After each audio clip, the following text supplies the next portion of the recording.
Hi little ducks! Today we're going to read A Plump and Perky Turkey by Teresa Bateman. The people in Squawk Valley were downhearted and depressed. Thanksgiving was approaching, but without its special guest. They couldn't find a turkey for the feast they had planned to eat. It looked like they'd be making do with bowls of shredded wheat. A plump and perky turkey's what we need, they all agreed. But finding turkeys nowadays is very hard indeed. The birds have gotten smarter, and they all seem quite aware that it's best to disappear when autumn leaves are in the air. A plump and perky turkey, stomachs rumbled at the thought. But how to trick a turkey into jumping in the pot? Then Ebenezer Beezer had a thought pop in his head. If we can't find a turkey, let's have one find us instead. We could hold an arts and crafts fair, he declared with a wink and grin. A fair with one grand turkey prize that all of us could win. And since our goal is turkey, that's the theme we'll take to heart. We'll fill our fair and folks and fun and tons of turkey art. We'll make turkeys out of spuds and out of clay and out of rope. We'll make turkeys out of oatmeal, out of paper, out of soap.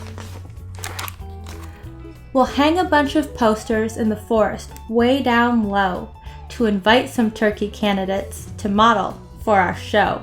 Why, even turkeys understand, as everybody knows. You can't make turkey art without a turkey there to pose. The people in Squawk Valley held a poster jamboree. They plastered their creations onto every single tree. Now it happened in Squawk Valley lived a turkey known as Pete. He was cocky, he was clever, and he really liked to eat. While he strutted through the forest, plump and perky through the pines, he was startled and intrigued by all those interesting signs. With a proud and jaunty gobble, he gave out a hearty cry. A plump and perky turkey? Well, I'm sure I qualify. Pete applied for the position, and he strutted plump and proud. He could hardly wait to model for the large and eager crowd. "You're hired," shouted Beezer, for the folks had all agreed that Pete the Perky Turkey was the answer to their need.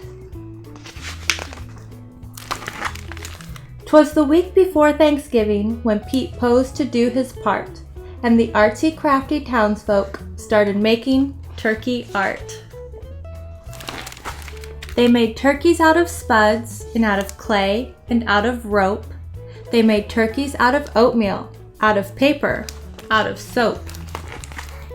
Thanksgiving Day, the artwork done, they asked the model down to judge their homemade turkeys and to pick the best in town. Now when the judging's over, Beezer whispered with a smile, we'll tuck that model turkey in the oven for a while.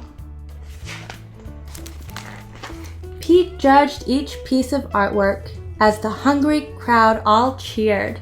He stopped to take a closer look, and then he disappeared.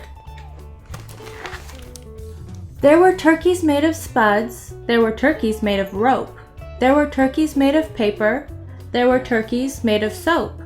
The room was full of turkeys and a wall-to-wall collage. For a clever bird like Pete, it was the perfect camouflage. "He's over there," old Beezer said. "He's here," said Jacob Green. They searched among the turkeys, but their bird had fled the scene. A note in turkey scrawl they found half hidden on the lawn. "Goodbye, I took my modeling fee." The oatmeal bird was gone. The people in Squawk Valley were left feeling rather blue. The only turkeys left in town appeared too hard to chew.